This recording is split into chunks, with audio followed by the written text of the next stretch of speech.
സത്യം പറഞ്ഞാൽ ആ 13 വയസ്സുള്ള പെൺകുട്ടി ആ സ്കൂളിൽ നിന്ന് രക്ഷപ്പെട്ടത് തന്നെയാണ്. കാരണം ഇത്തരം CBSE സ്കൂളുകളിൽ കൊണ്ടുപോയി ചേർക്കുമ്പോൾ മാതാപിതാക്കൾക്ക് ഉണ്ടാകുന്ന ഒരു അമിത പ്രതീക്ഷയുണ്ട്.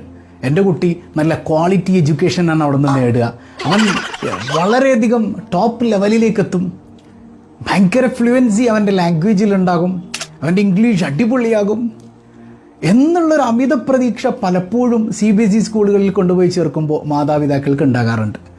എന്നാൽ ആ പ്രതീക്ഷയെ മുഴുവൻ തകർത്ത് കളയുന്ന രീതിയിലാണ് ഈ സ്കൂളിൻ്റെ പ്രിൻസിപ്പൽ മാം സംസാരിക്കുന്നത്, അല്ലേ? അവരുടെ സംസാരം നിങ്ങൾ ശ്രദ്ധിച്ചോ? ഒന്ന് കേട്ടു നോക്കിയേ. How to get the response of the parents. സത്യം പറഞ്ഞാൽ എന്താണ് ഈ മാഡം പറഞ്ഞത്? അത്രമേൽ ക്വാളിഫിക്കേഷൻസ് ഉള്ള ആളുകളെ ആയിരിക്കുമല്ലോ ഈ സ്കൂളിൻ്റെ തലപ്പത്ത് കൊണ്ടുപോയി വെക്കുക. അപ്പോൾ തലപ്പത്തുള്ള ആളുടെ ക്വാളിഫിക്കേഷനാണ് നിങ്ങളിപ്പോൾ കണ്ടത്. എന്താണ് മാഡം പറഞ്ഞത്? We have to get the respond of the parents. Respond എന്ന് പറയുന്നത് പൊന്നു മാഡം, പൊന്നമ്മച്ചി, അത് വെർബാണ്.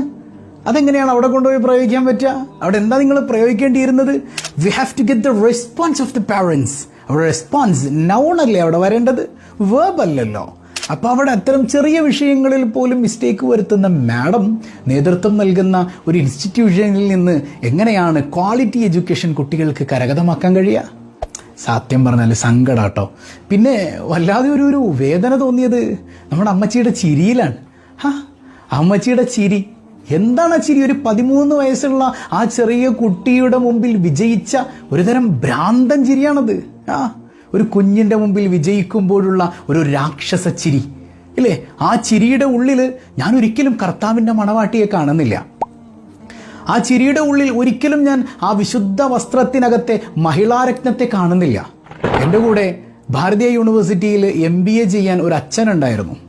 അച്ഛൻ്റെ പേര് ഞാൻ പരാമർശിക്കുന്നില്ല, അദ്ദേഹം തമിഴ്നാട്ടുകാരൻ കൂടെയാണ്. അപ്പോൾ ആ അച്ഛൻ ഇന്നലെ ഈ വിഷയവും ഞങ്ങളിങ്ങനെ ഡിസ്കസ് ചെയ്തിരുന്നു ആ അച്ഛനുമായിട്ട്.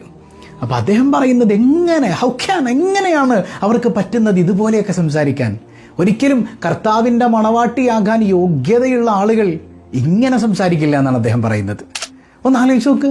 അവരുടെ ചിരി കാണുമ്പോൾ എനിക്ക് ഓർമ്മ വരുന്നത് ബൈബിളിലൊരു വചനമാണ്. മത്തായിയുടെ സുവിശേഷം 12:34 മറിച്ചു നോക്കിയാൽ അവരോട് പറയാനുള്ള മറുപടി ബൈബിളിൽ നിന്ന് നമുക്ക് വായിച്ചെടുക്കാം. യേശു അവരോട്, സർപ്പസന്തതികളെ, നിങ്ങൾ ദുഷ്ടരായിരിക്കെ നല്ലതു സംസാരിപ്പാൻ എങ്ങനെ കഴിയും? ഹൃദയം നിറഞ്ഞു കവിയുന്നതിൽ നിന്നല്ലോ വായ് സംസാരിക്കുന്നത്. ശരിക്കും ഈ